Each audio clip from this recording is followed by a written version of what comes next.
Hey guys, what's up? My name is Brandon, and at this point, fuck that intro. I don't know. Hello. Okay, maybe having that intro is pretty good after all. Hello everyone, I'm Brandon, and if you're here, then you're either trying to understand why I play Nuzlocks the way I do, or you're just here because you don't have anything better to do, in which case there are way more videos that you can watch. Not even from me. But anyways, moving on. For those who came for that first point, hello. This is probably the video. And you probably were redirected here because you found this when you did the !Hardcore Nuzlocke command, or HC Nuzlocke command, like in some of my streams. In which case, go back to the stream. But yeah, we're gonna be going through why I play Nuzlocks the way I do. I'm gonna be going over the rules because I have an entire Google Doc of the rules that I play with. So yeah, so you're gonna see right now. No, this is not just a copy paste from Peach Owl, although I will say it is pretty inspired by it. And pretty much it's just it. And there's like an entire summary that you can like go through and all that. There's a few miscellaneous things, but we'll get to that later. So I'm gonna be reading through this whole document word by word, and I'm gonna again go through everything with excruciating detail. So yeah. Brandon's Hardcore Nuzlocke document. Hello, this is my document for my Nuzlocks. I use these rules for my own runs, and I was heavily inspired by Jan of Pokemon Challenges to play the Hardcore Nuzlocke rules, albeit with some adjustments. However, I would heavily suggest against using this rule set if you are a beginner Nuzlocker or if you plan to start Nuzlocking, so pretty much if you're still a beginner. I believe that I am a mid-tier Nuzlocker, not a professional. You should use Hardcore Nuzlocke rules if you are far more experienced in Nuzlocks. You should also play Nuzlocks however you want to play them. Do not feel forced to play how others want you to play. Yeah, and I'm honestly kind of guilty of this. I should probably stop doing that pretty much. So yeah, please check the document summary on the left side of your computer screen for redirection. But what if you're watching on mobile? In which case, shit. But yeah, like I said, this is the summary outline here, and you can be redirected to anything, anywhere, whenever you want. I will assume that you know the different terms that I use throughout this document. If you have questions to bring up to me about some of the terms and what they mean, you may ask me on stream. I would be glad to answer them. Yeah, so the reason why I say this is because there are people who are actually like not as knowledgeable in Pokemon as I am.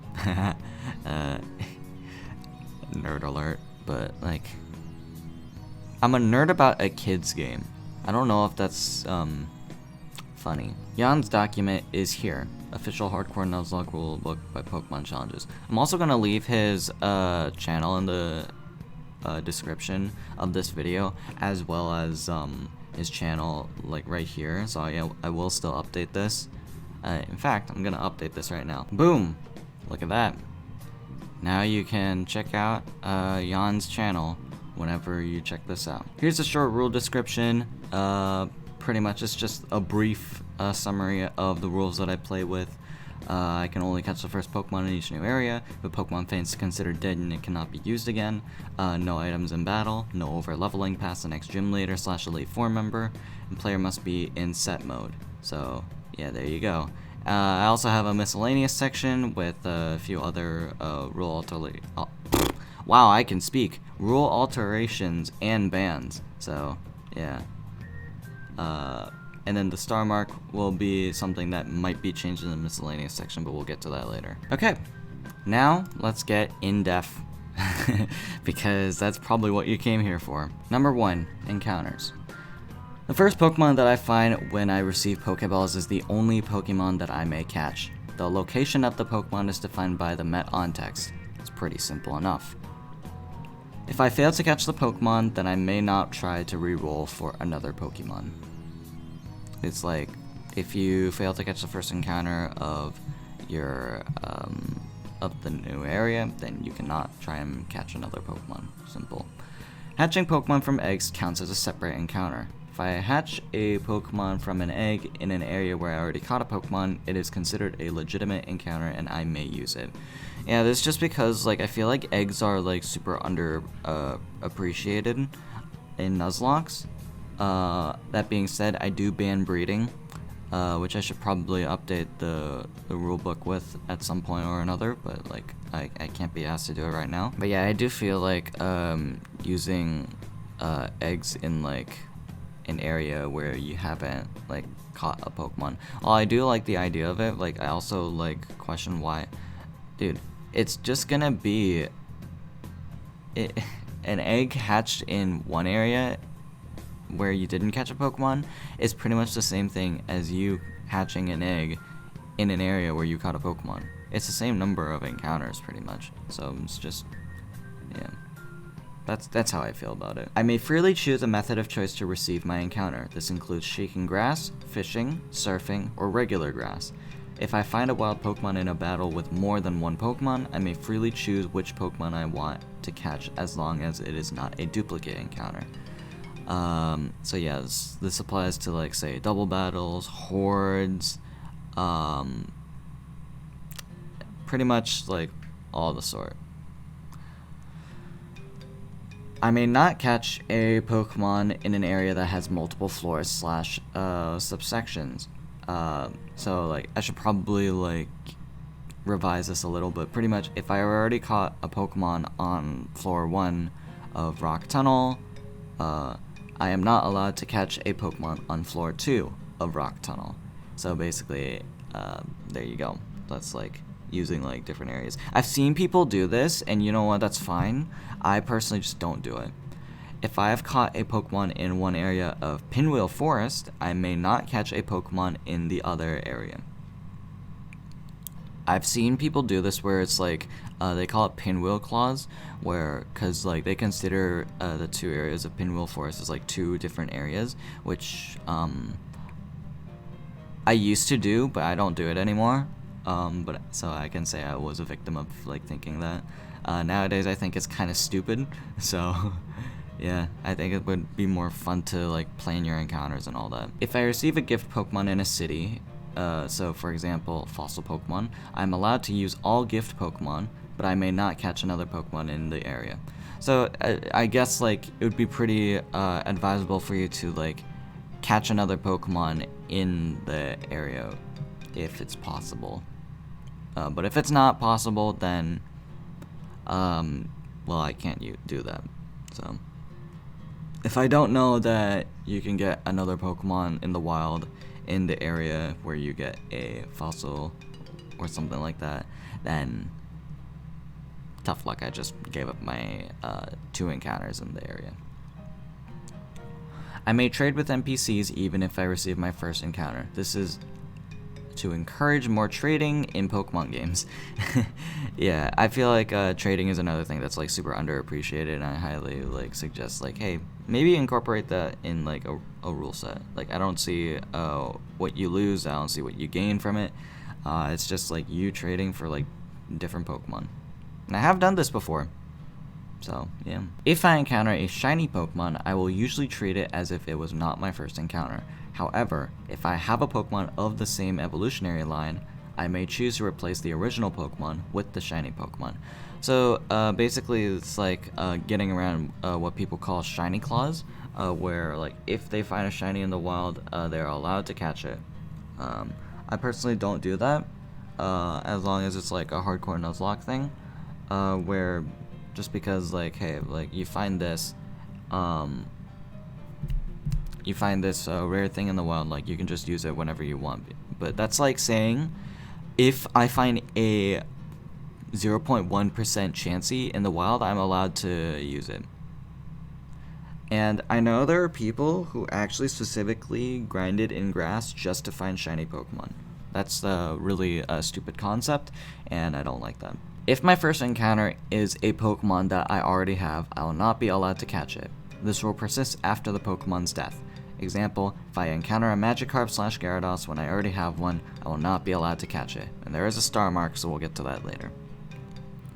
So pretty much it's species clause. I think it's pretty simple enough, like, and people say like it's optional.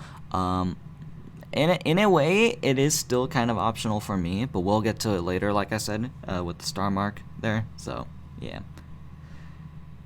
If I find a Pokemon that is listed in the 6.2 ban list as a static encounter, so one that I can find consistently, I will not be able to reroll and catch a different Pokemon in replacement of it. So, I have a ban list of Pokemon that I don't really feel like using, so simple as that.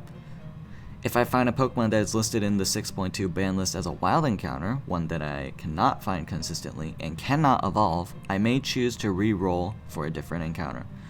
Okay, so I feel like people are going to get confused by these two. So, a static encounter, one that I can find consistently. A Pokemon is standing literally right in front of you, like Suicune, Ho-Oh, Mewtwo, all that. Those are all static encounters. A wild encounter is just one you can find randomly in the grass. And then like it also needs to not be able to evolve. So if I find a Bagon, then I will still catch it. I just probably won't evolve it into like say a Salamence. Maybe. But if I do find a Pokemon that's like, say, if I find Entei in the wild and it's my first encounter, then I may choose to reroll. So yeah. Because Entei can't evolve, obviously. Alright, that's, god damn it. There's so much in this document. I'm just gonna do subdivisions for this whole video as well. I might as well. This video is gonna be really, really long, huh? Number 2, Pokemon deaths. If a Pokemon's HP is reduced to 0, that Pokemon is considered dead and cannot be used again. The dead Pokemon will either be put in a death box within the PC or released into the wild. Simple, plain, bread and butter. If a certain hidden machine, or HM, is required to progress through the game and a Pokemon that is alive can use it, they will be taught the HM to my and the Pokemon's chagrin. If a Salamence is the only Pokemon able to use Rock Smash and no other Pokemon that I have can learn it, it will be the Pokemon that uses Rock Smash. So yeah, pretty much like HMs and stuff, it's just it's a necessary part in the game. Some are useful, some are not. And overall, it's I personally see it as a hindrance, and I think it's kind of fun to try and work your way around these hindrances to see, like, yeah, it's just like, it's fun, okay? If a certain hidden machine is required to progress through the game and none of my alive Pokemon can learn the HM, I may use a dead Pokemon if they can learn it. Okay, so yeah, if none of my Pokemon that are alive is just like not able to cut a bush that's in front of me, then I can teach something to cut the bush in front of me, even if it's dead. I may catch a Pokemon to learn an HM if no Pokemon I have, dead or alive, can learn it, but cannot use it in battle.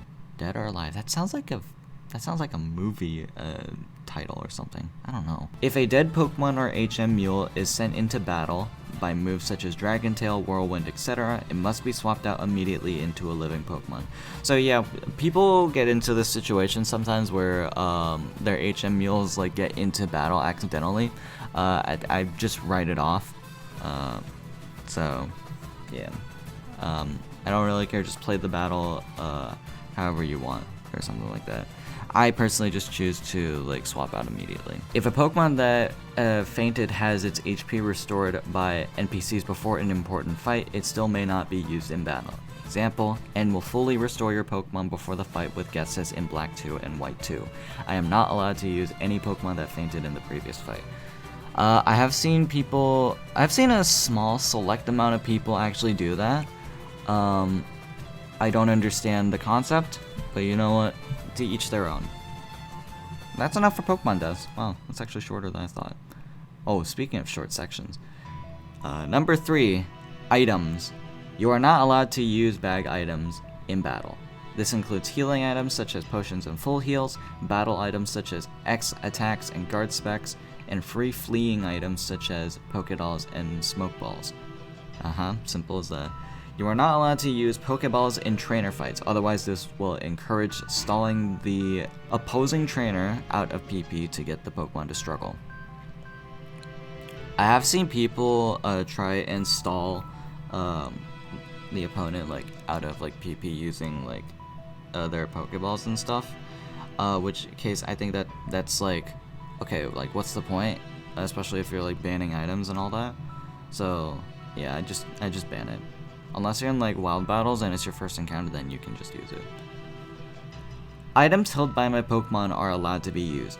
For example, I may give all of my Pokemon Oranberries. Yeah, they're allowed to all like hold different items and such.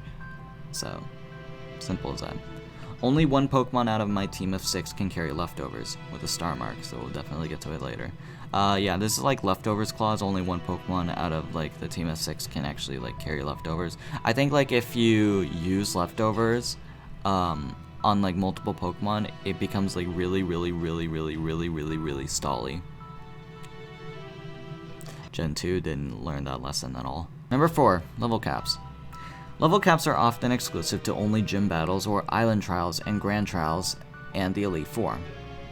The level cap for the Elite Four is determined by the player. The final Elite Four member is usually a great starting point.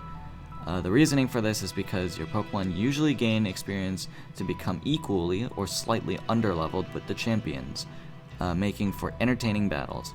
So yeah, I think, and that's the thing with Nuzlocke. I think the number one thing that you should like keep in mind is how can I have fun?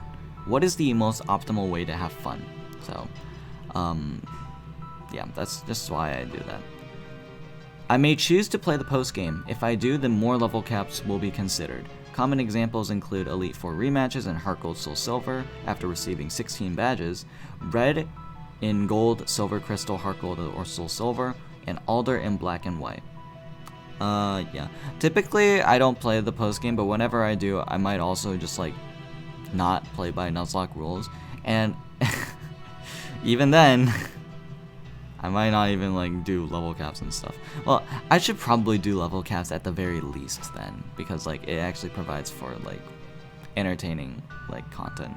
So if a Pokemon exceeds the level cap, it is considered dead until I beat the gym that has that level cap. If a Pokemon that exceeds the level cap is in battle, I must switch out immediately and cannot use that Pokemon.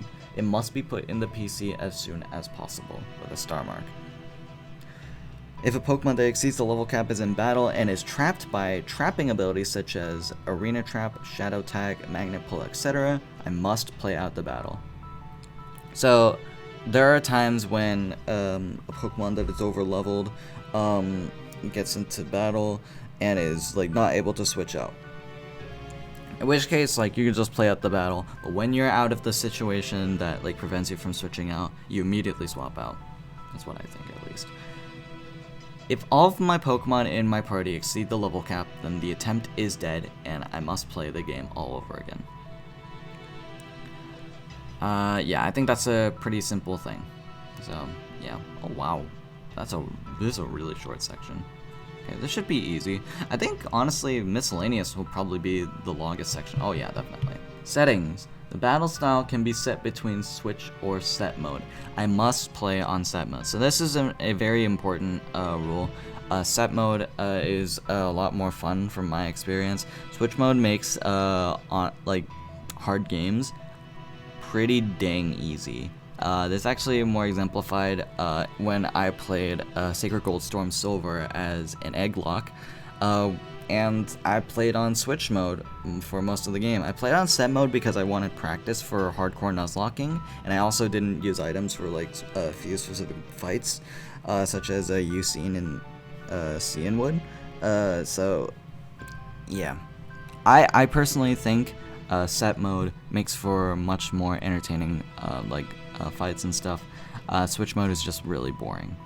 I may choose to have the Gen 6 Plus experience share to be on or off. I know like people don't like the Gen 6 experience share, so they just prefer to have it off. I don't see why it's an issue. Really the only issue that I see for this rule set in particular is like if you don't want to hit level caps. So usually I just have it off anyways. I don't usually use experience shares or lucky eggs anyways. I may choose to speed up the game in the emulator at any time. Simple as that. That's just my method of choice of playing the game. Miscellaneous.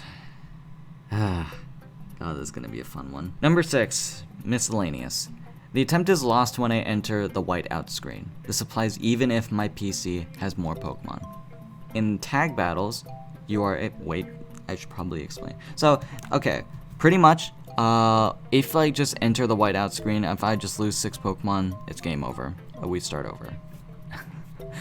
I should have probably just like stopped right there for a second, but okay. In tag battles, you are able to lose all 3 Pokemon brought to battle. If your AI partner wins the battle with you having no Pokemon left, you do not enter the whiteout screen and the run is still considered legitimate. However, the 3 Pokemon you brought to battle are still considered dead. So yeah, there are moments where the AI partner can still actually win the fight for you. Obviously, you just, like, since your Pokemon, like, fainted, you can't use those Pokemon that were in battle. So, there you go. In Sky battles, you are able to lose the battle without entering the whiteout screen. Therefore, the run is considered legitimate. However, the Pokemon brought into the fight will be still considered dead. Dude, sometimes, like, Pokemon introduces some really weird things. Like, Sky battles is one of those things, and I really had to write down a rule for that. It's literally exclusive to X and Y, and I don't understand it. But, oh well, I had to write it down just in case, like, people asked about it, so. If my emulator crashes, the following happens. I am allowed to receive my encounters again, albeit they have to be the same. Unfortunately, abilities and IVs may be different, and any Pokemon that fainted before is still considered dead. So yeah, there you go. Pretty much simple as that. I don't think I have to really explain. I allow myself to use infinite rare candies and infinite BP, or battle points, at the cost of banning EV training. Okay, so, this is a question that I get a lot. So it's like, do you grind on stream or do you do rare candies? Typically I feel like grinding on stream just makes for really boring content. Nobody wants to see it, nobody wants to view it, everyone doesn't care. And I think it's like boring as well. I think rare candies is a great way to like move the pace of the game that you're playing. And yeah, I think that's pretty darn good. And I think banning EV training is a notable trade-off as well, because like EV training is pretty darn good, if I do say so myself. And there is a star mark, so we'll get to it later. Rule alterations. Oh boy, this is an interesting one. These rule changes are usually implemented when I lose a certain number of attempts. Reminder, I do not consider myself a Wow, okay. Apparently I'm not a professional speaker either. I do not consider myself a professional Nuzlocker. This is to increase the variety of the different attempts to make them not as monotonous. Star mark number 1. Sometimes I lift species clause to receive more than 1 Pokemon from the evolutionary line. Number 2. Sometimes I lift the leftovers clause for more than 1 Pokemon to hold leftovers at a time, though I typically try to avoid this. Star mark number 3. Sometimes I may allow for Pokemon that exceed the level cap to stay throughout the entire battle, then put the Pokemon in question in the box after the battle. This point is one I'm still debating over. Yeah, I'm still thinking about this one. I don't know if I really want to do that or not. I'm just trying to think. Star mark number 4. Wow, I'm so good at speaking. Sometimes I lift the ban on EV training by allowing myself to use vitamins. Okay, so at times in like games such as like Renegade Platinum, I used infinite vitamins. For Black 2, I also use infinite vitamins.